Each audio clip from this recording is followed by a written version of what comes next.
এবারও পছন্দের কলেজে ভর্তি নিয়ে শঙ্কায় এইচএসসি ভর্তির ছোড়া, অনলাইনে ফর্ম পূরণে জটিলতার আশঙ্কা।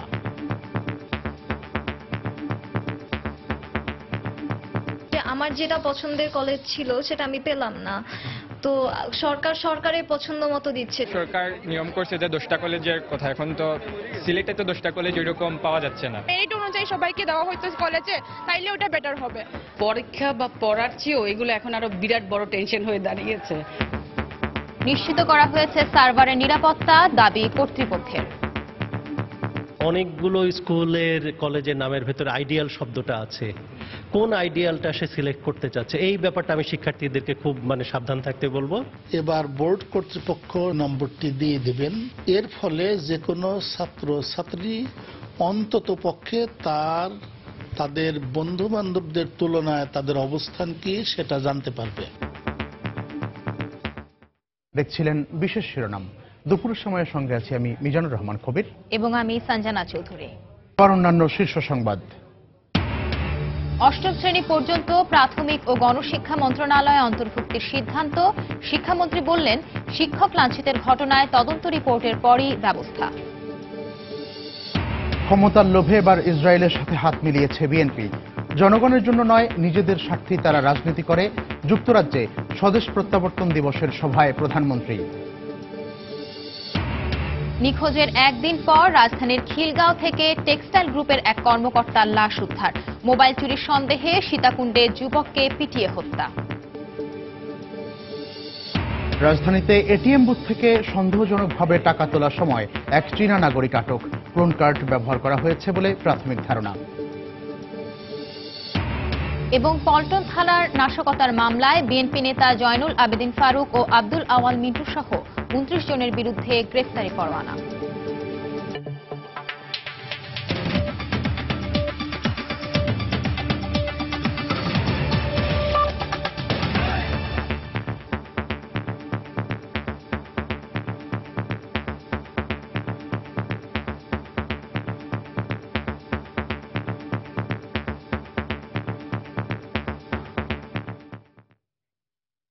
নিখোঁজের একদিন পর রাজধানীর খিলগাঁও এলাকা থেকে টেক্সটাইল গ্রুপের কর্মকর্তা মনিরুল ইসলামের মরদেহ উদ্ধার করেছে পুলিশ।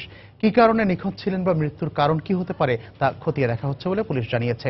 তার সাথে কারো দ্বন্দ্ব বা কোনো শত্রুতা ছিল না বলে জানিয়েছেন তার পরিবারের সদস্যরা। স্বজনরা জানান, মঙ্গলবার বিকেলে অফিস থেকে ব্যক্তিগত গাড়িতে বাড়ি ফিরছিলেন তিনি। পথের মাঝে জরুরি কাজের কথা বলে গাড়ি থেকে নামার পর আর ফিরে আসেননি। এরপর অনেক খোঁজাখুঁজি করেও তাকে না পেয়ে মঙ্গলবার রাতে খিলগাঁও থানায় সাধারণ ডায়েরি করেন তার স্বজনেরা। পরে বুধবার ভোরে খিলগাঁওয়ের মস্তমাঝি এলাকা থেকে মনিরের লাশ উদ্ধার করে পুলিশ। সন্ধ্যা 7টার পর থেকে ওনার ফোন সুইচ অফ, তারপর থেকে পাচ্ছিলাম না। প্রশাসনকে জানাইছি, থানা জিডি করছি। থানা জিডি করার পরে ওনার গাড়ি পাওয়া গেছে যে জায়গা, ওই জায়গায় থানা জিডি করছি, ওই এলাকায় লাশ পাওয়া গেছে। রাত থেকে পাওয়া যাচ্ছিল না, পরে বিভিন্ন জায়গাতে খোঁজ খবর করা হয়েছে, পুলিশকে ইনফর্ম করা হয়েছে, পরে বিভিন্ন জিডি করা হয়েছে, র্যাবকে জানানো হয়েছে। এরপরে হচ্ছে কি আপনার সকালের দিকে ফজরের পরে পুলিশ বলছে যে ওই জায়গাতে একটা লাশ পাওয়া গেছে। পরে ওইখানে যাওয়ার পরে ওনাকে শনাক্ত করা হয়েছে। তবে মৃত্যুর ঘটনায় পূর্ব শত্রুতা ছিল কিনা তদন্ত করা হবে বলে জানিয়েছে পুলিশ। লাশ উদ্ধার করে ঢাকা মেডিকেলে পাঠায় এবং ইনকোয়েস্ট করে ময়নাতদন্তের জন্য মেডিকেল আছে। মুখ থেকে সামান্য রক্ত বেরিয়েছে এবং যেটা অন্য শরীরের অন্য কোথাও কোনো আঘাতের চিহ্ন পাওয়া যায়নি। দেখে মনে হচ্ছে যে শ্বাসরোধ করে কোনোভাবে বালিশ চাপা বা এই টাইপের কিছু হবে। তারপর পিএম রিপোর্ট পাওয়ার পরে আমরা বুঝতে পারবো আসলে। এ ঘটনায় খিলগাঁও থানায় মামলা দায়ের করা হয়েছে, আর জিজ্ঞাসাবাদের জন্য পুলিশ হেফাজতে রাখা হয়েছে গাড়ি চালককে। শাফিন জাহিদ, সময় সংবাদ, ঢাকা। চট্টগ্রামের সীতাকুণ্ডে মোবাইল চোর সন্দেহে এক যুবককে পিটিয়ে হত্যার অভিযোগ উঠেছে। গতরাতে উপজেলার চৌধুরীঘাটা এলাকায় এ ঘটনা ঘটে। স্বজনদের দাবি, ষড়যন্ত্রমূলকভাবে মালেককে নির্যাতন চালিয়ে হত্যা করা হয়েছে। এদিকে ঘটনার মূল অভিযুক্ত পলাতক থাকলেও জিজ্ঞাসাবাদের জন্য 5 জনকে আটক করেছে পুলিশ। বিস্তারিত জানাচ্ছেন পার্থপ্রতিম বিশ্বাস। চট্টগ্রামের সীতাকুণ্ডের চৌধুরীঘাটা এলাকায় মোহাম্মদ মালেক নামে 2.5 বছর বয়সী এক যুবককে পিটিয়ে হত্যা করা হয়েছে। প্রত্যক্ষদর্শীরা জানায় গতকাল রাতে তার নিজ বাসা থেকে স্থানীয় আজম ও তার কিছু সহযোগী তাকে তুলে নিয়ে আসে। এরপর সারা রাত জুড়ে তাকে নির্মম নির্যাতন করা হয়। হাতে শিকল ও পায়ে শিকল পরিয়ে তাকে এখানে নির্যাতনের এক পর্যায়ে আজ সকাল 7:30টায় তার মৃত্যু হয়। বাসা থেকে মারতে মারতে আনছে এখানে চৌধুরী বাড়ির দারোয়ান রুমে শিকল দিয়ে বাঁধা অবস্থায় আরো মারছে। আজমে 12-14 জন লোক গর্তেন ধরিয়ে লই এই আইনায় হতো ফিরতে ফিরতে আর সারা রাত ফিরছে। তারপরে আমি গেছি, আমি আইছি আর আমার ধমক দেয় 40,000 টিয়া দে নইলে মারিয়া নেন। আমি আজমের ফাঁসি চাই, আজমের ফাঁসি চাই, বাবা আজমের ফাঁসি চাই, বাবা আজমে মানুষ লই আই আমার মাথা লইয়া গেছে। এলাকাবাসী পুলিশকে খবর দিলে পুলিশ ঘটনাস্থলে এসে তার লাশটি উদ্ধার করে। এই ঘটনায় 5 জনকে আটক করা হলেও এখনো পর্যন্ত ঘটনার যে মূল হোতা মোহাম্মদ আজমকে আইনের আওতায় আনা সম্ভব হয়নি। মারা যাওয়ার পর তারা পালিয়ে গেছে। আমরা এই পর্যন্ত 5 জনকে জিজ্ঞাসাবাদের জন্য আটক করছি। এই হলো আমার কাছে বিস্তারিত আমরা তদন্ত করে অরিজিনাল আসলে কি কারণে মারছে, কোথায় মারছে, কিভাবে মারছে এটা আমরা বের করব। তারা আইনের সহযোগিতা না নিয়ে নিজেরাই আইন হাতে তুলে নিয়েছে। এটার আসলে কোনোভাবেই ছাড় দেওয়ার সুযোগ নেই। যারা এর সাথে সম্পৃক্ত থাকবে তাদেরকে হত্যাকাণ্ডের বিচারের মুখোমুখি হতে হবে। এই ঘটনায় চট্টগ্রামের সীতাকুণ্ড থানায় একটি হত্যা মামলা দায়ের করা হয়েছে। চট্টগ্রামের সীতাকুণ্ডের চৌধুরীঘাটা এলাকা থেকে পার্থপ্রতিম বিশ্বাস, সময় সংবাদ। রাজধানীর এলিফ্যান্ট রোডে প্রাইম ব্যাংকের এটিএম বুথ থেকে সন্দেহজনকভাবে টাকা তোলার সময় এটিএম বুথের নিরাপত্তা কর্মীর দক্ষতায় এক চীনা নাগরিককে আটক করেছে র্যাব। এ সময় তার কাছ থেকে একটি ভুয়া এটিএম কার্ড ও নগদ 60,000 টাকা উদ্ধার করা হয়। ব্যাংক কর্তৃপক্ষের ধারণা ক্লোন কার্ড ব্যবহার করে টাকা তোলেন এই চীনা নাগরিক। বুধবার ভোর 6টার দিকে রাজধানীর এলিফ্যান্ট রোডের প্রাইম ব্যাংকের এই বুথে টাকা তুলতে আসেন এক বিদেশি নাগরিক। স্বাভাবিকের চেয়ে টাকা তুলতে সময় বেশি নেয় সন্দেহ হয় নিরাপত্তা প্রহরী দুলালের। এ সময় বুথের ভেতরে প্রবেশ করে চীনা ওই নাগরিক কার্ডটি দেখতে পান দুলাল। এতে তার সন্দেহ আরও জোরালো হয়। পরে তাকে জিজ্ঞাসাবাদ করলে পুরো 66,000 টাকাই দুলালকে দিয়ে পালাতে চায় চীনা ওই নাগরিক। যখন 3-4 বার টাকা উড়াইছে 20,000 করে, তখন আমার সন্দেহ থাকছে কি রে ব্যাপারটা কি এতটাই তুলতেছে আর ব্যাগ রাখতেছে। কার্ডটা যেই দেখছি যে আমাদের ব্যাংকের কার্ড না, তখন আমি গেট ছেড়ে দিয়ে গেটটা খুলি বাইরে যায় তালা লাগাই দিছি। পরে উনি যতগুলো টাকা তুলছিল সম্পূর্ণ আমার সাথে যখন সাথিছে তখন আমি আর নেই নিঘে, তখন আমার পুরো দমে সন্দেহ হয়েছে যে ইনি 2 নাম্বারই করছে। পরে আমাদের কোম্পানির সুপারভাইজারের কাছে ফোন দিছি। পরে তাকে র্যাবের কাছে হস্তান্তর করে ব্যাংক কর্তৃপক্ষ। সব মিলে সে 65,000 টাকা একটি কার্ড দিয়ে তোলে, আরেকটি কার্ড দিয়ে সে 1,000 টাকা তোলে, টোটাল 66,000। ওখানে সে 5 মিনিট ধরে করছিল। বেসিক্যালি ব্যাংকের যে এটিএম বুথের যে সিকিউরিটি ছিল দুলাল, দক্ষতার পরিচয় দেয়, সে ওখান থেকে সরে যেতে চেয়েছিল, কেটে পড়তে চেয়েছিল, বাট সিকিউরিটি সেটা অ্যালাউ করে নাই। পরবর্তীতে সে সেটা তাকে লক করে ফেলে ব্যাংকে জানাবে। চীনা ওই নাগরিক জো জিয়াং হু কোনো সক্রিয় চক্রের সদস্য কিনা তা খতিয়ে দেখছে র্যাব। রাশেদ লিমন, সময় সংবাদ, ঢাকা। সরকার উৎখাতে বিএনপি বারবার ষড়যন্ত্র করে ব্যর্থ হয়ে এখন ক্ষমতার লোভে ইসরায়েলের সঙ্গে হাত মিলিয়েছে বলে মন্তব্য করেছেন প্রধানমন্ত্রী শেখ হাসিনা। তিনি বলেন, এর মাধ্যমে বিএনপি প্রমাণ করেছে তারা দেশের জন্য নয়, বরং সবসময় নিজেদের স্বার্থ হাসিলের জন্য রাজনীতি করে। মঙ্গলবার শেখ হাসিনার স্বদেশ প্রত্যাবর্তন দিবস উপলক্ষে যুক্তরাজ্য আওয়ামী লীগ আয়োজিত এক সভায় প্রধানমন্ত্রী এ কথা বলেন। লন্ডন থেকে শোয়েব কবিরের পাঠানো তথ্য ছবি নিয়ে দেখুন ডেস্ক রিপোর্ট। প্রধানমন্ত্রী শেখ হাসিনার স্বদেশ প্রত্যাবর্তন দিবস উপলক্ষে যুক্তরাজ্যের লন্ডন শহরে এই আলোচনা সভার আয়োজন করে স্থানীয় আওয়ামী লীগ। দেশের গণ্ডি পেরিয়ে এই আয়োজন হলেও স্বয়ং প্রধানমন্ত্রী উপস্থিত থাকায় সেখানে উৎসাহ উদ্দীপনার কোনো কমতি ছিল না। চোখে পড়ার মতো ছিল নেতাকর্মীদের উপস্থিতিও। প্রধান অতিথির বক্তব্যে শেখ হাসিনার কণ্ঠে উঠে আসে সাম্প্রতিক বাংলাদেশে আলোচিত মোসাদের সঙ্গে বিএনপির সখ্যতা ইস্যু। তিনি বলেন, বিএনপি ইসলাম ধর্ম ব্যবহার করে রাজনীতি করলেও শুধুমাত্র ক্ষমতার জন্য তারা ইসরায়েলের মতো দেশের সাথে হাত মেলাতেও দ্বিধাবোধ করেনি। শুধুমাত্র আমাকে সরানোর জন্য তারা এত দূর গেছে, যারা প্যালেস্টাইনে নারীদের হত্যা করলো, শিশুদের হত্যা করলো, অন্তঃসত্ত্বা নারীদের পর্যন্ত হত্যা করলো, হাজার হাজার শিশুদের হত্যা করলো, যেন ভবিষ্যতে এই শিশুরা উঠে যে আবার তারা তাদের অধিকার নিয়ে লড়াই করবে সেজন্য করতে না পারে। যারা এত দূর এইভাবে খুন করলো, আর তাদের সাথে তারা হাত মিলাচ্ছে সরকার উৎখাত করার জন্য বা আমাকে হটাবার জন্য।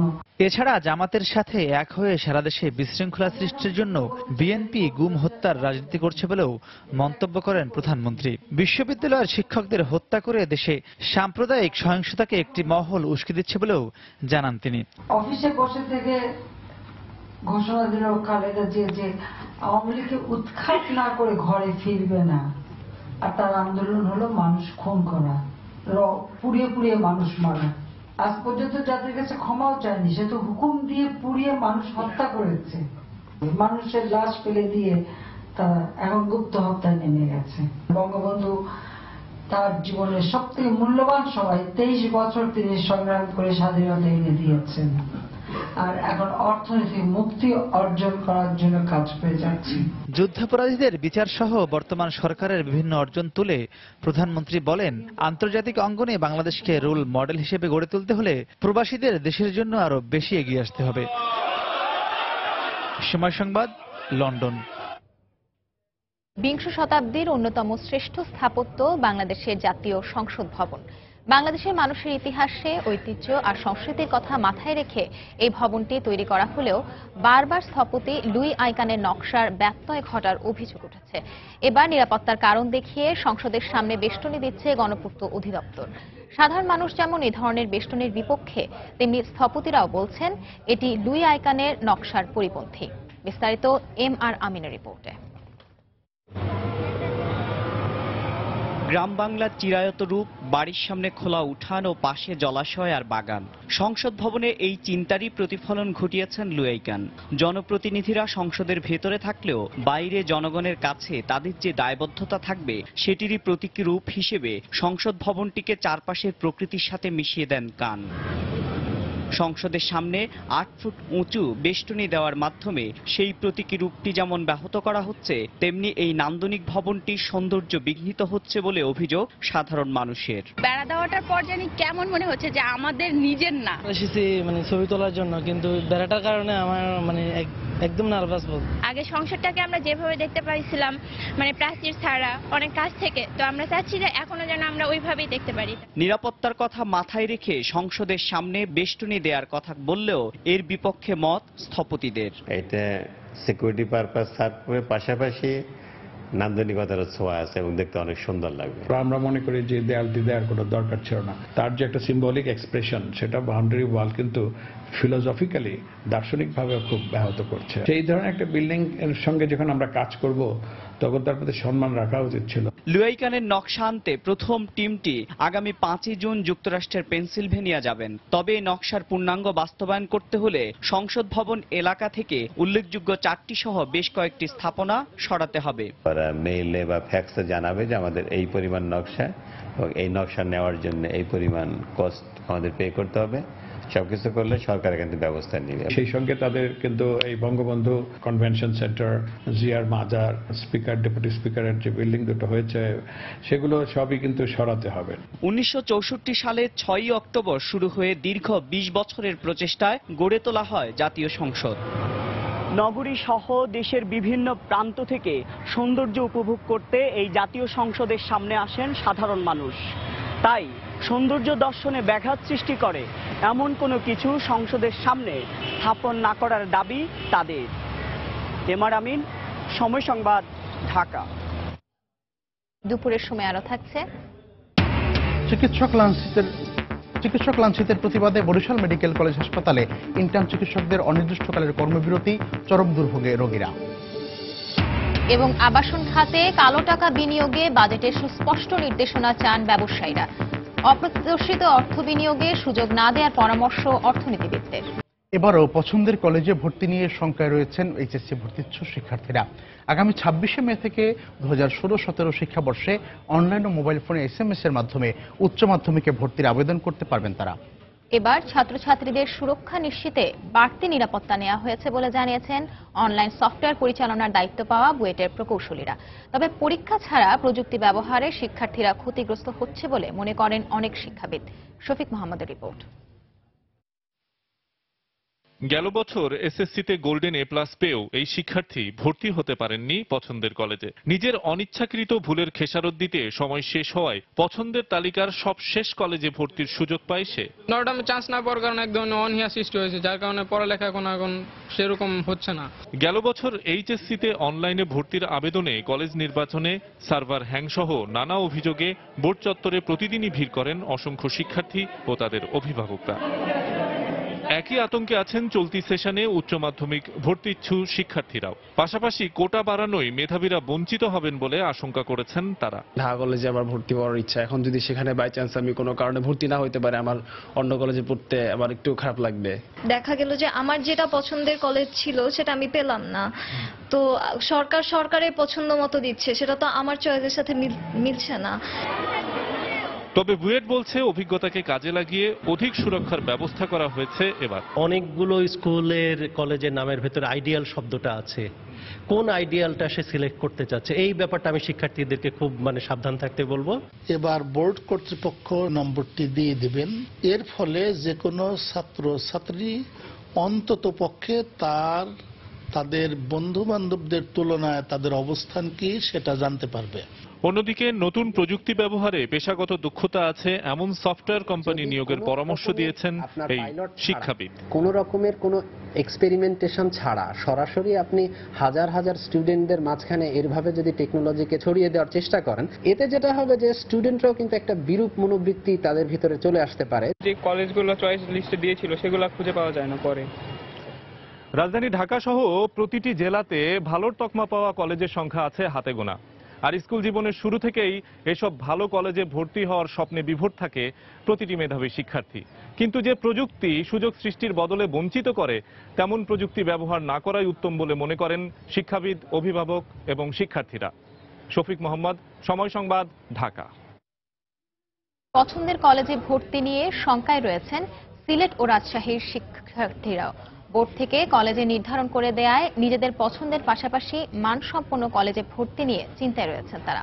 এদিকে ভর্তির আবেদন থেকে শুরু করে ভর্তি হওয়া পর্যন্ত শিক্ষার্থীরা যেন কোনো ধরনের হয়রানির শিকার না হন, সে ব্যাপারে শিক্ষা বোর্ডের নজরদারি রয়েছে বলে জানিয়েছেন বোর্ডের কর্মকর্তারা। সিলেট থেকে আব্দুল আহাদ এবং রাজশাহী থেকে সাইফুর রহমান রকির পাঠানো তথ্য ছবি নিয়ে ডেস্ক রিপোর্ট। সারা দেশের মতো রাজশাহীতেও আগামী 26 মে থেকে 9 জুন পর্যন্ত অনলাইনের মাধ্যমে কলেজে ভর্তির আবেদন করতে পারবে শিক্ষার্থীরা। ভালো কলেজে ভর্তির সুযোগ না পাওয়ার পাশাপাশি গত বছরের মতো ভর্তি প্রক্রিয়ায় হয়রানির শঙ্কায় রয়েছেন শিক্ষার্থীরা। অনলাইনে যেহেতু ভুল ত্রুটির সমস্যা আছে, এবারও কি হয় কি না এলেও চিন্তিত আমি। পাস করেছি, অনেক খুশিতে আছি, তবুও চিন্তিত আছি যে কোনো ভালো কলেজে চান্স পাবো কিনা। অনলাইনে ভর্তি প্রক্রিয়া এটি অনেক জটিলতা যেমন কমিয়েছে, ঠিক একইভাবে ওর জটিলতা বৃদ্ধিও করেছে। গতবার আমরা দেখতে পেরেছি ছেলেদের কলেজে মেয়ে, মেয়েদের কলেজে ছেলে। গোল্ডেনের সংখ্যা অনেক বেশি আছে আসন সংখ্যার চেয়ে, তো অবশ্যই স্বাভাবিকভাবে আমরা সবাই চিন্তিত যে আমাদের পছন্দের যেই কলেজটা আছে সেটাতে চান্স পাবো কিনা। কোনো উদ্বিগ্নতার কারণ নাই, এবং গতবার যেহেতু আহামরি কোনো প্রবলেম ছিল না, এবার আরোই প্রবলেম থাকবে না। শিক্ষার্থীদের অভিযোগ, সিলেটে ভালো মানের 10টি কলেজই নেই। এ কারণে বোর্ডের নিয়ম অনুযায়ী মানহীন কলেজেও তাদের আবেদন করতে হবে। এতে ভালো কলেজে ভর্তির সুযোগ না পেলে তাদের লেখাপড়ায় বিরূপ প্রভাব পড়বে বলে অভিযোগ করেন শিক্ষার্থীরা। অভিভাবকরাও এই প্রক্রিয়ার সমালোচনা করে আগের নিয়মে ভর্তির দাবি জানান। আমাদের যে কলেজ ইচ্ছা আমরা ওইখানে ভর্তি হইতে চাই, এই জন্য ফার্স্ট চয়েস যা দেওয়া উচিত ওইখানেই বাচ্চাদেরকে দেওয়া উচিত। ভর্তি নিয়ে এখন তো সরকার নিয়ম করছে যে 10টা কলেজের কথা, এখন তো সিলেটে তো 10টা কলেজ ওইরকম পাওয়া যাচ্ছে না। ভর্তির বাইরে একটিও শিক্ষার্থী থাকবে না, সবাই ভর্তির সুযোগ পাবে। কিছু কিছু শিক্ষার্থী তাদের পছন্দের কলেজে ভর্তি হতে পারবে না, এটা খুবই স্বাভাবিক। কারণ 2500 জিপিএ 5 এমসি কলেজে আসন 300, 2500 জিপিএ 5কে তো এমসি কলেজ ধারণ করতে পারবে না। প্রত্যেকটা ভালো প্রতিষ্ঠান বলে যারা মনে করেন যে প্রতিষ্ঠানটা ভালো, সেখানে প্রতিযোগিতার মাধ্যমে তাদেরকে ভর্তির সুযোগ প্রদান করা হবে। আগামী 18 জুন থেকে 30 জুন পর্যন্ত কলেজে ভর্তি প্রক্রিয়া চলবে এবং ক্লাস শুরু হবে 10 জুলাই। তাসমিন আফরোজ, সময় সংবাদ। অষ্টম শ্রেণী পর্যন্ত সব ধরনের শিক্ষা কার্যক্রম প্রাথমিক ও গণশিক্ষা মন্ত্রণালয়ে নেওয়ার সিদ্ধান্ত নেওয়া হয়েছে বলে জানিয়েছেন শিক্ষামন্ত্রী নুরুল ইসলাম নাহিদ। দুপুরে সচিবালয়ে সংবাদ সম্মেলনে তিনি একথা জানান। এ সময় তিনি আরও জানান, নারায়ণগঞ্জে শিক্ষক লাঞ্ছনার ঘটনায় মাধ্যমিক ও উচ্চ মাধ্যমিক শিক্ষা অধিদপ্তরের গঠিত তদন্ত কমিটির প্রতিবেদন পাওয়ার পরেই দোষীদের বিরুদ্ধে যথাযথ ব্যবস্থা নেওয়া হবে। আমাদের শিক্ষানীতির নির্দেশনা অনুসারে আমরা আমাদের দেশের সকল প্রকার শিক্ষা ৮ম শ্রেণী পর্যন্ত প্রাথমিক শিক্ষার আওতায় চলে যাবে। মাননীয় প্রধানমন্ত্রীর কাছে আমরা শিক্ষা মন্ত্রণালয় থেকে সামারি পাঠাবো এবং তার কাছ থেকে অনুশাসন চাইব এবং সেই অনুসারে প্রয়োজনীয় ক্যাবিনেটে আমরা নিব যদি তিনি নির্দেশনা দেন। তদন্তের আগেই তাকে বরখাস্ত কেন করা? আমরা খুবই মর্মাহত যে আমাদের শিক্ষককে এই ধরনের আচরণ করা কখনো গ্রহণযোগ্য হতে পারে না। মন্ত্রণালয়ের পক্ষ থেকে আমরা এবং আমাদের মাউসি মিলে আমরা একটা তদন্ত কমিটি করে দিয়েছি। তারা ফিরে এসে রিপোর্ট দেওয়ার সাথে সাথে আমরা বসবো এবং সেই অনুসারে আমাদের সিদ্ধান্ত আপনাকে জানিয়ে দিব। চক্রান্তের রাজনীতি থেকে বিএনপি এখনো বেরিয়ে আসতে না পারার কারণেই তারা ইসরায়েলি গোয়েন্দা সংস্থা মোসাদের সহযোগিতায় সরকার উৎখাতে ষড়যন্ত্র করছে বলে মন্তব্য করেছেন 14 দলের সমন্বয়ক ও স্বাস্থ্যমন্ত্রী মোহাম্মদ নাসিম। সকালে ধানমন্ডিতে আওয়ামী লীগ সভাপতির কার্যালয়ে 14 দলের বৈঠক শেষে সংবাদ সম্মেলনে তিনি একথা বলেন। চক্রান্তের রাজনীতি থেকে বিএনপি এখনো ফিরে আসতে পারেনি। তারই সর্বশেষ জ্বলন্ত প্রমাণ হলো বিএনপির একজন তথাকথিত নেতা বিদেশে বসে মোসাদের মতো জঘন্য, ইতিহাসের জঘন্যতম একটি কুখ্যাত গোয়েন্দা সংস্থার সঙ্গে বৈঠক করেছে নির্বাচিত সরকারকে উৎখাত করার জন্য। আমরা বিস্মিত হব না যদি না বেরিয়ে আসে যে মোসাদ একদিন পরামর্শ দিয়েছিল এই জ্বালাপোড়া রাজনীতি করার জন্য, যে নারায়ণগঞ্জে একজন শিক্ষককে, একজন সংসদ সদস্য যেভাবে পাবলিকলি তাকে হেনস্থা করেছে, এটা ক্ষমাহীন অপরাধ। রাজধানীর পল্টন থানা নাশকতার মামলায় বিএনপি নেতা জয়নুল আবদিন ফারুক ও আব্দুল আওয়াল মিন্টু সহ 29 জনের বিরুদ্ধে গ্রেফতারি পরোয়ানা জারি করেছে আদালত। সকালে ঢাকা মহানগর দায়রা জজ কামরুল ইসলাম মোল্লার আদালতে এই গ্রেফতারি পরোয়ানা জারি করা হয়। গত বছর বিএনপির কর্মসূচি চলাকালে পল্টন এলাকায় নাশকতার অভিযোগে তাদের বিরুদ্ধে থানায় বিস্ফোরক আইনে মামলা করে পুলিশ। মামলার আসামিদের মধ্যে আরও রয়েছেন শিমুল বিশ্বাস ও বরকতুল্লাহ বুলু। একই মামলায় মির্জা ফখরুল সহ বেশ কিছু নেতাকর্মী পূর্ব শর্তে জামিন মঞ্জুর করেছেন আদালত।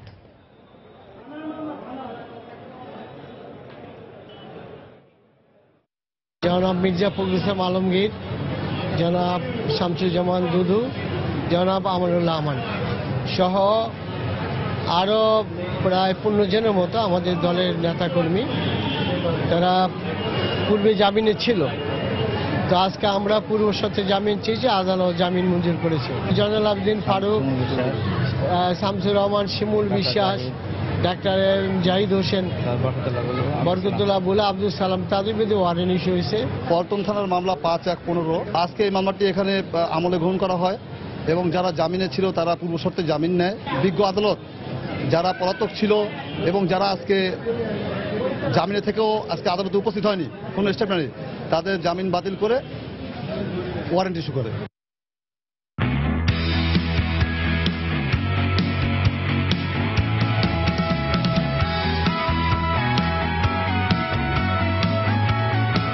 আইপিএল প্রসঙ্গ, প্লে অফের সম্ভাবনা বাঁচিয়ে রাখতে দিনের একমাত্র ম্যাচে কিংস ইলেভেন পাঞ্জাবের বিপক্ষে মাঠে নামবে রয়্যাল চ্যালেঞ্জার্স বেঙ্গালুরু। নিজেদের ঘরের মাঠ চিন্নাস্বামী স্টেডিয়ামে দুদলের ম্যাচটি শুরু হবে আজ রাত 8:30টায়। 12 ম্যাচে 12 পয়েন্ট নিয়ে বেঙ্গালুরু আছে পয়েন্ট টেবিলের 5 নম্বরে। তাই প্লে অফের স্বপ্ন বাঁচিয়ে রাখতে এই ম্যাচে জয় ভিন্ন অন্য কোনো পথ খোলা নেই বিরাট কোহলির দলের সামনে। আসরের শুরুটা অমসৃণ হলেও গেল 2 ম্যাচে গুজরাট লায়ন্স এবং কলকাতা নাইট রাইডার্সের বিপক্ষে বড় জয় অনুপ্রেরণা যোগাচ্ছে ভেটরি শিষ্যদের। সেই পালে বাড়তি হওয়া যোগাচ্ছে অধিনায়ক বিরাট কোহলি এবং ডিভিলিয়ার্সের সাম্প্রতিক ফর্ম।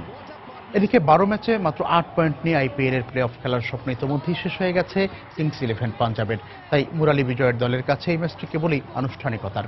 তারপরও ডেভিড মিলার আর ম্যাক্সওয়েলরা চাইবে এই ম্যাচ জিতে প্রথম লেগে হারের প্রতিশোধ নিতে।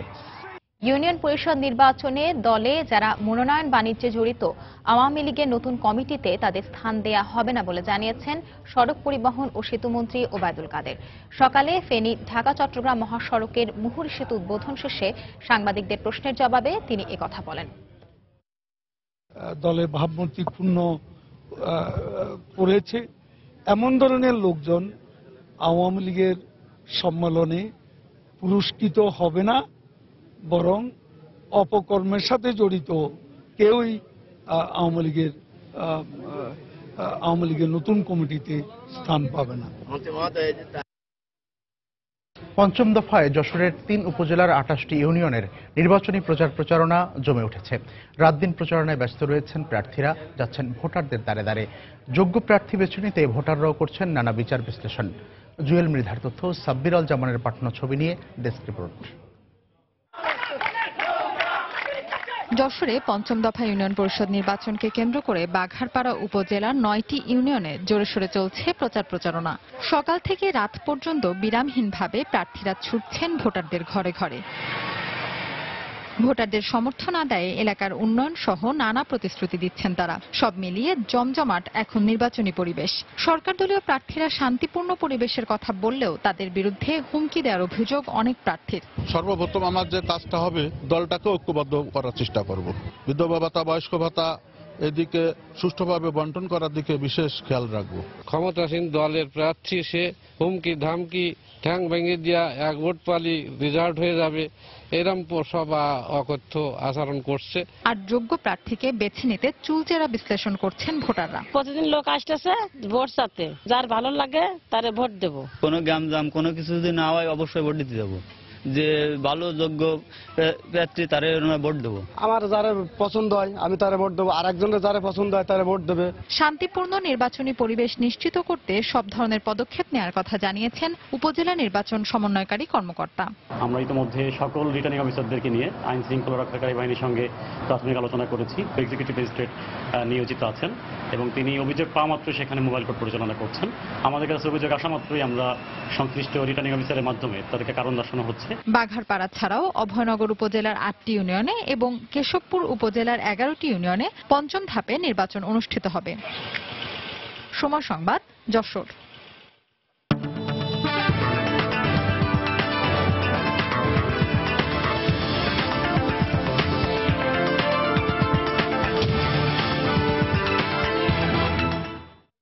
আবাসন খাতে কালো টাকা বিনিয়োগে আসছে বাজেটে সুস্পষ্ট নির্দেশনা চান ব্যবসায়ীরা। তাদের দাবি, চলতি অর্থবছরের বাজেটে ফ্ল্যাট ক্রয়ে কালো টাকা বিনিয়োগের সুযোগ থাকলেও জাতীয় রাজস্ব বোর্ডের হয়রানির কারণে সে সুবিধা পাননি তারা। তবে অপ্রদর্শিত অর্থ বিনিয়োগে ব্যবসায়ীদের আর কোনো সুযোগ দেওয়ার পক্ষে নন অর্থনীতিবিদরা। এক্ষেত্রে ব্যাংক ঋণ তহবিল বাড়াতে টাকা বরাদ্দ দেওয়ার পরামর্শ তাদের। জুবায়ের ফয়সালের রিপোর্ট। দেশের আবাসন খাতে ফ্ল্যাট ও প্লট নিবন্ধনে একজন গ্রাহককে বর্তমানে গুনতে হচ্ছে মোট খরচের 14% কর, যার মধ্যে রয়েছে 4% গেইন ট্যাক্স, 3% স্ট্যাম্প ফি, 2% নিবন্ধন ফি, স্থানীয় সরকার কর ও মূল্য সংযোজন কর। স্বাভাবিকভাবেই বাড়তি করের বোঝা নেতিবাচক প্রভাব ফেলছে আবাসন শিল্পে, ফলে প্রতিদিনই বাড়ছে অবিকৃত ফ্ল্যাটের সংখ্যা। অবস্থা পরিবর্তনে 2012-13 অর্থবছর থেকে 10% জরিমানার বিনিময়ে আবাসন খাতে অপ্রদর্শিত অর্থ বিনিয়োগের সুযোগ দেয় সরকার। পরবর্তী 3টি বাজেটেও বহাল রাখা হয়েছিল এ অধ্যাদেশ, তবে এর সুবিধা পেতে বেগ পেতে হচ্ছে বলেই দাবি ব্যবসায়ীদের। একদিকে ব্ল্যাক মানি ইনভেস্ট করার জন্য সুযোগ দিয়েছে, অন্যদিকে এনবিআর থেকে আমাদেরকে চিঠি দেওয়া হয়েছে আপনাদের এখানে কারা কারা বিনিয়োগ করেছে তাদের লিস্ট দেন। এই দ্বিমুখী নীতিমালার কারণে যাদের কাছে ব্ল্যাক মানি বা অপ্রদর্শিত অর্থ রয়েছে এই বিনিয়োগটা আমরা পাইনি। সেই জন্যই বলছি অপ্রদর্শিত টাকাটা অন্তত আরো 5 বছরের জন্য কোনো প্রশ্নহীনভাবে ব্যবহার করতে দেয়া। এটা 19B ধারায় 2007 সালেও এটা ব্যবহার হইতো। তবে আবাসন খাতে অপ্রদর্শিত অর্থ বিনিয়োগে নতুন কোন সিদ্ধান্তের বিরুদ্ধে অর্থনীতিবিদরা। তাদের পরামর্শ, ছোট ফ্ল্যাট ক্রয়ে সুদের হার কমানোর উদ্যোগ নেয়ার পাশাপাশি হাউজিং লোন নামে একটি তহবিল গঠন করার। কোন ধরনের প্রশ্ন না করার যে বিষয়টির দাবি থাকে সেটির আসলে সুযোগ নেই আমার মনে হয়। যদি একটি বড় ফান্ড রাখা যায় যেখান থেকে স্বল্প সুদে মূলত যারা অ্যাপার্টমেন্ট কিনবেন তাদের জন্য ঋণের ব্যবস্থা করা, সেরকম করলে হয়তো বিক্রির ক্ষেত্রে একটা প্রণোদনা তৈরি হতে পারে। এছাড়া শিল্পের স্বার্থে বিনা শুল্কে অগ্নি নিরাপত্তা সামগ্রী আমদানি, ভবন নির্মাণে প্রয়োজনীয় পণ্য সামগ্রীর ওপর শুল্ক আরোপ না করারও পরামর্শ অর্থনীতিবিদদের। জুবায়ের ফয়সাল, সময় সংবাদ, ঢাকা। পুরনো বিদ্যুৎ স্টেশন ও সাব স্টেশনগুলোর রক্ষণাবেক্ষণে আরও বেশি যত্নশীল হতে প্রকৌশলীদের প্রতি আহ্বান জানিয়েছেন বিদ্যুৎ ও জ্বালানি প্রতিমন্ত্রী নসরুল হামিদ বিপু। সকালে রাজধানীর বিদ্যুৎ ভবনে বিদ্যুৎ খাতের জন্য প্রযুক্তিগত নিরীক্ষা বিষয়ক এক কর্মশালায় তিনি এ মন্তব্য করেন। এ সময় তিনি স্টেশনগুলোতে নিয়মিত নজরদারির উপরও জোর দেন। একটা পাওয়ার প্ল্যান্ট খালি বসালে আর পাওয়ার নিলে কিন্তু এখন হবে না। আপনারা অনেক ধারণা ভুল দিচ্ছেন, আমাদেরকে জানাইছেন ওই পাওয়ার প্ল্যান্টটা স্যার খারাপ স্যার, এই জন্য স্যার চলতেছে না, কিন্তু আসলে তো তা না। আসলে তো দেখা যাচ্ছে কয়লার জন্য সমস্যা, কয়লায় ময়েশ্চার বেশি, এই কারণে সেখানে সমস্যা। এই বিষয়গুলো তো বেড়ে আসে। সো এই ইন্টেলিজেন্সটা কিন্তু আমাদের মধ্যে নাই। So doesn't matter, will have the third person to give us the intelligence. তো আমাদের চিন্তা করতে হবে আমরা একটা বড় জায়গায় যাচ্ছি, একটা বড় জায়গায় যাচ্ছি। এখন থেকে যদি আমরা সেই প্রস্তুতি না নিই, বড় জায়গায় গিয়ে আমরা কিন্তু টিকে থাকতে পারবো। বড় বড় পাওয়ার প্ল্যান্ট আসতেছে, সেগুলিকে কন্টিনিউ ইন্সপেকশনের মধ্যে রাখতে হবে, কন্টিনিউ অডিটের মধ্যে রাখতে হবে। সঞ্চালন লাইনের ত্রুটির কারণে চরম লোডশেডিংয়ে অতিষ্ঠ ভোলার জনজীবন। জীবনযাত্রা ব্যাহত হওয়ার পাশাপাশি ব্যাঘাত ঘটছে কলকারখানার উৎপাদন কাজেও। বিতরণ বিভাগের অব্যবস্থাপনার কারণেই এমন দুর্ভোগ বলে অভিযোগ গ্রাহকদের। নাসিরউদ্দিন লিটনের পাঠানো তথ্য, উৎপল দেবনাথের ছবি নিয়ে ডেস্ক রিপোর্ট। ভোলা সদর, বোরহানুদ্দিন ও চর ফ্যাশন উপজেলার 30,000 গ্রাহককে বিদ্যুৎ সরবরাহের জন্য ওয়েস্ট জোন পাওয়ার ডিস্ট্রিবিউশন কোম্পানির প্রায় 500 কিলোমিটার সঞ্চালন লাইন রয়েছে। সংস্কারের অভাবে দুযুগের পুরনো এসব সঞ্চালন লাইনের 30% ঝুঁকিপূর্ণ অবস্থায় রয়েছে।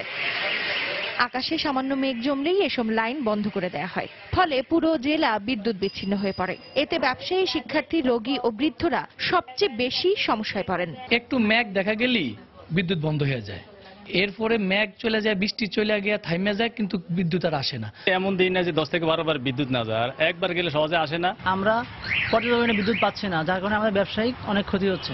বিদ্যুতের ভোগান্তিতে এই গরমের সময়ে, পরীক্ষার সময়ে একটি বিপর্যস্ত অবস্থার মধ্যে বসবাস করছে, যেটা কারণে মানুষ চরম ভোগান্তির শিকার হচ্ছে।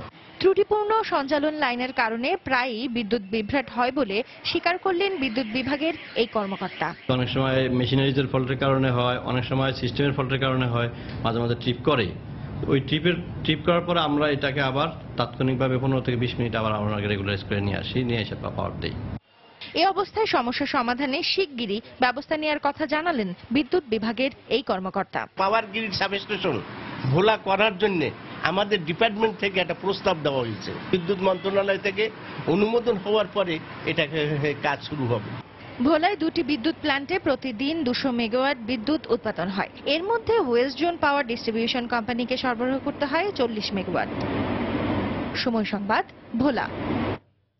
প্রচন্ড গরমের মধ্যে তীব্র পানি সংকটে বিপর্যস্ত চট্টগ্রাম নগরবাসী। অবস্থা সম্পন্নরা বোতলজাত পানি দিয়ে প্রয়োজনের কিছুটা মেটালেও বস্তি এলাকায় নেমে এসেছে চরম দুর্ভোগ। বিদ্যুৎ সংকটের পাশাপাশি স্তর নিচে নেমে যাওয়ায় গভীর নলকূপ থেকেও পাওয়া যাচ্ছে না প্রয়োজনীয় পানি। চলমান প্রকল্প থেকে পানি সরবরাহ শুরু হলে সংকট অনেকটাই কেটে যাবে বলে দাবি চট্টগ্রাম ওয়াসার। আশরাফুল আলম মামুনের ক্যামেরায় রিপোর্ট শফিকুল আলমের। গরমের তীব্রতা বাড়ার সাথে সাথে নগরীতে বাড়ছে পানির চাহিদা, সেই তুলনায় বাড়ছে না সরবরাহ। কলসি নিয়ে ঘন্টার পর ঘন্টা দীর্ঘ লাইনে দাঁড়িয়েও পাচ্ছে না কাঙ্ক্ষিত পানি। পানির এই সংকট বাসাবাড়ি থেকে শুরু করে ব্যবসা প্রতিষ্ঠানেও। গরমকাল আমরা ওয়াসার পানি পাইছি না, আমরা খুব কষ্ট করে চলতে পারছি। ডিপে পানিতে পাই, আমরা ওয়াসার পানি পাচ্ছি না। আমরা বলি না, সবাই অনেক জায়গায় অনেক সমস্যা হয়েছে। অনেকক্ষণ আমরা দাঁড়ায় থাকতে হয়, পানি আমরা পাওয়ার লাগি ঘন্টা 1.5 ঘন্টা দাঁড়ায় থাকতে হয়। নানা সমস্যা ও নিজেদের অসহায়ত্বের কথা স্বীকার করে সরবরাহকারী 12টি ট্রাক দিয়ে পানির সংকট নিরসনে কোনো রকমের চেষ্টা চালাচ্ছে ওয়াসা। 9 কোটি লিটার আমরা সরবরাহ করি সার্ফেস ওয়াটার থেকে, আর বাকি 12 কোটি বিভিন্ন টিউবওয়েল থেকে আমরা সরবরাহ করি। টিউবওয়েলের পানিটা মোস্ট আনরিলায়েবল। তারপরে আবার গরমের সময় আসলে পরে ইলেকট্রিক্যাল ফেলিউরটা বেশি বেড়ে যায়। এই সমস্ত কারণে গরমের সময় আমাদের পানির প্রোডাকশন ক্যাপাসিটি কমে প্রায় 18 থেকে 19 কোটি লিটারে চলে আসে। তো আমরা এটাকে 20-এর উপর রাখার জন্য আপনার চেষ্টা করি। তবে এই বছরের শেষের দিকে রাঙ্গুনিয়ার কর্ণফুলী পানি শোধনাগার প্রকল্প চালু হলে পানির সংকট অনেকটা কেটে যাবে বলে জানালেন ওয়াসার এই শীর্ষ কর্মকর্তা। যদি 14 সালে রাজনৈতিক গোলযোগটা না হতো এবং 15 সালে আবার 3 মাস আমরা বাধাগ্রস্ত না হইতাম, তাহলে এটা 15 সালের মধ্যে শেষ হয়ে যেত। এখন এটা শেষ পর্যায়ে আছে, এই বছরের মধ্যে এটা চালু হবে। তাইলে জনগণ 14 কোটি লিটার পানি অ্যাড হয়ে অন্ততপক্ষে আমরা আশা করি 70% পানির যে সমস্যা সেটা মিটে যাবে। নগরীর 55 লাখ মানুষের দৈনিক পানির চাহিদা 50 কোটি লিটার। অন্যান্য সময় ওয়াসা 21 কোটি লিটার পানির সরবরাহ করলেও এখন তা নেমে এসেছে 17 থেকে 18 কোটি লিটারে। শফিকুল আলম, সময় সংবাদ, চট্টগ্রাম। দুপুরের সময় আরো থাকছে। মার্কিন প্রেসিডেন্ট নির্বাচনে অরিগনে প্রাইমারিতে বার্নি স্যান্ডার্সের জয়। ট্রাম্পের পররাষ্ট্রনীতিকে বিপজ্জনক বললেন হিলারি। চিকিৎসককে লাঞ্ছিত করার প্রতিবাদে বরিশাল শেরে বাংলা মেডিকেল কলেজ হাসপাতালে চলছে ইন্টার্ন চিকিৎসকদের অনির্দিষ্টকালের কর্মবিরতি। গতরাত থেকে জরুরি বিভাগ বন্ধ রেখে কর্মবিরতি শুরু করেন ইন্টার্ন চিকিৎসকরা। তবে সকালে জরুরি বিভাগ খুলে দেওয়া হলেও চিকিৎসকরা না থাকায় ভোগান্তিতে পড়েন রোগী ও তাদের স্বজনরা। এদিকে চিকিৎসক লাঞ্ছনার ঘটনায় জড়িত পুলিশ সদস্যকে চাকরিচ্যুত করার দাবি আদায় না হওয়া পর্যন্ত কর্মবিরতি পালনের কথা জানিয়েছেন আন্দোলনরত চিকিৎসকরা। মঙ্গলবার রাতে সার্জারি বিভাগের সহকারী রেজিস্ট্রার ডক্টর শাহ আলমকে লাঞ্ছিত করে এক পুলিশ সদস্য। এর প্রতিবাদে অনির্দিষ্টকালের ধর্মঘটের ডাক দেয় ইন্টার্ন ডক্টর অ্যাসোসিয়েশন।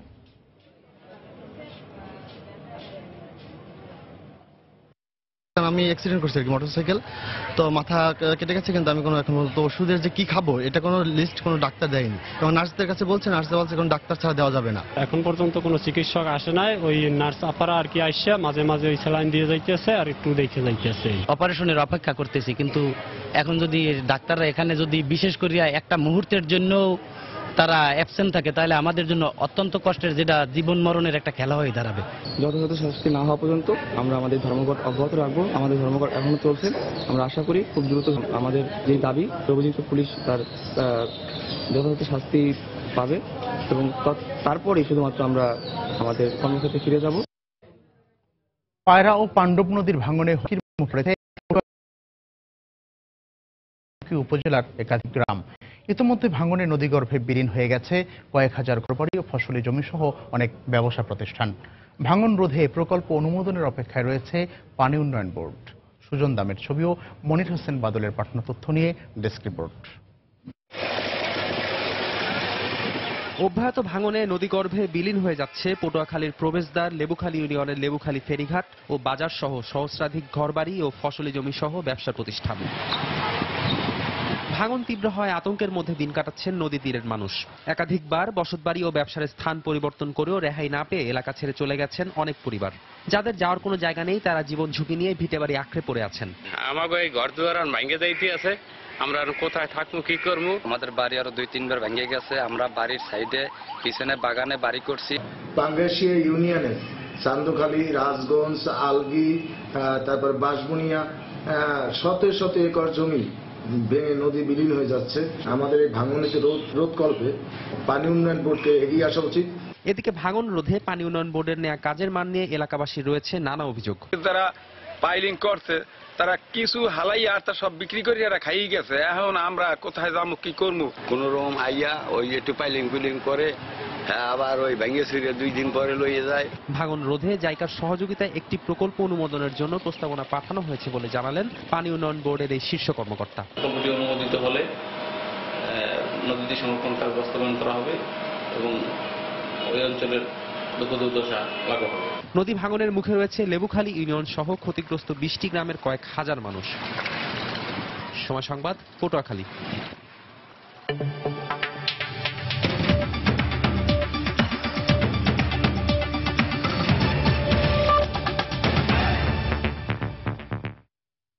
মার্কিন প্রেসিডেন্ট নির্বাচনে প্রার্থীদের মনোনয়ন বাছাই পর্বে ওরিগনের প্রাইমারিতে বার্নি স্যান্ডার্স জয়লাভ করেছেন, আর কেন্টাকিতে জয় পাওয়ার ঘোষণা দিয়েছেন ডেমোক্র্যাট দলের মনোনয়ন দৌড়ে এগিয়ে থাকা হিলারি ক্লিন্টন। একই সঙ্গে তিনি রিপাবলিকান দলীয় সম্ভাব্য মনোনয়ন প্রত্যাশী ডোনাল্ড ট্রাম্পের পররাষ্ট্রনীতিকে আগ্রাসী ও বিপজ্জনক বলে মন্তব্য করেন। মার্কিন প্রেসিডেন্ট নির্বাচনের মনোনয়ন বাছাই পর্বে প্রথম দিকের প্রাইমারিগুলোতে ডেমোক্র্যাট দলীয় হিলারি ক্লিন্টন এগিয়ে থাকলেও সম্প্রতি অনুষ্ঠিত বেশ কয়েকটি অঙ্গরাজ্যে জয় পান তার প্রতিদ্বন্দ্বী বার্নি স্যান্ডার্স। এরই ধারাবাহিকতায় মঙ্গলবার ওরিগন প্রাইমারিতেও জয় পেলেন ভারমন্টের এই সিনেটর। একই দিন কেন্টাকিতে অনুষ্ঠিত প্রাইমারিতে তিনি অল্প ব্যবধানে হিলারির কাছে হেরে গেছেন বলে সংশ্লিষ্ট সূত্রের বরাত দিয়ে জানায় গণমাধ্যম। এর মধ্য দিয়ে প্রাপ্ত ডেলিগেট সংখ্যায় স্যান্ডার্সের চেয়ে আরও এগিয়ে গেলেন সাবেক ফার্স্ট লেডি ক্লিন্টন। এ পর্যন্ত তার ঝুলিতে পড়েছে 2289 ডেলিগেট এবং স্যান্ডার্স পেয়েছেন 1768টি ডেলিগেট। ওরিগনে মঙ্গলবার রিপাবলিকান দলীয় প্রাইমারিতে বিনা প্রতিদ্বন্দ্বিতায় জয় পেয়েছেন আসন্ন মার্কিন প্রেসিডেন্ট নির্বাচনে দলটির সম্ভাব্য প্রার্থী ডোনাল্ড ট্রাম্প। এর আগে নির্বাচনী প্রচারে ট্রাম্পের কড়া সমালোচনা করেন ডেমোক্র্যাট দলীয় মনোনয়ন প্রত্যাশী হিলারি ক্লিন্টন। যুক্তরাষ্ট্রে মুসলমানদের প্রবেশ বন্ধের বিষয়ে ট্রাম্পের অবস্থানকে বিপজ্জনক বলে উল্লেখ করেন তিনি। He has said ট্রাম্পকে যখন পররাষ্ট্রনীতি সম্পর্কে প্রশ্ন করা হয় তখন তিনি মুসলমানদের বিরুদ্ধে আগ্রাসী ভাব প্রকাশ করেন। তিনি নতুন করে আরও দেশকে পরমাণু অস্ত্রের অধিকারী হওয়ার পক্ষে। এছাড়া ট্রাম্প নেটোর মতো গুরুত্বপূর্ণ একটি সামরিক জোট থেকে যুক্তরাষ্ট্রের আলাদা হওয়ার পক্ষে কথা বলছেন। এমন একজন ঝুঁকিপূর্ণ মানুষের ওপর মার্কিন নাগরিকরা আস্থা রাখতে পারে না। এদিকে প্রেসিডেন্ট নির্বাচিত হলে ব্রিটেনের সঙ্গে দ্বিপক্ষীয় সম্পর্ক নিয়ে বিরূপ মন্তব্য করার একদিনের মাথায় ভোল পাল্টালেন রিপাবলিকান দলীয় সম্ভাব্য মনোনয়ন প্রার্থী ডোনাল্ড ট্রাম্প। ইসলাম বিষয়ে ট্রাম্পের অবস্থানের সমালোচনা করে ব্রিটিশ প্রধানমন্ত্রী ডেভিড ক্যামেরন তাকে নির্বোধ বলায় সোমবার ব্রিটেনের সঙ্গে সম্পর্ক উষ্ণ নাও থাকতে পারে বলে হুঁশিয়ারি দেন রিপাবলিকান এই ধনকুবের। এর পরপরই মঙ্গলবার রয়টার্সকে দেয়া এক সাক্ষাৎকারে ক্ষমতায় গেলে যুক্তরাজ্যের সঙ্গে ভালো সম্পর্ক বজায় রাখার প্রত্যাশা ব্যক্ত করেন ট্রাম্প। রিয়াদুল ইসলাম, সময় সংবাদ।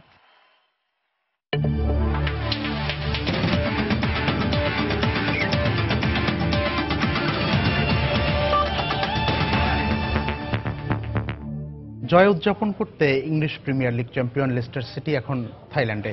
লেস্টার বস ক্লোদিও রানিয়েরি সহ দলটি আজ সকালে থাইল্যান্ডের সুবর্ণভূমি বিমানবন্দরে এসে পৌঁছায়। তবে থাইল্যান্ড উদযাপনে দলের সাথে উপস্থিত ছিলেন না জেমি ভার্ডি এবং মিডফিল্ডার ড্যানি ড্রিংওয়াটার। বিমানবন্দর থেকে বের হওয়ার সময় থাই সমর্থকরা ফুটবলারদের উষ্ণ অভ্যর্থনা জানান। এদিকে ফক্সদের এই জয় থেকে অনুপ্রেরণা খুঁজছেন থাই নাগরিকরা। লেস্টার সিটির ফ্র্যাঞ্চাইজি সত্ত্ব কিনে নিয়েছে কিং পাওয়ার, যার মালিক থাইল্যান্ডের অন্যতম ধনী ব্যক্তি ভিসাই সিরিভাধানাপ্রভা। 132 বছরের ক্লাব ইতিহাসে এবারই প্রথম ইংলিশ প্রিমিয়ার লিগ শিরোপা জিতেছে লেস্টার সিটি।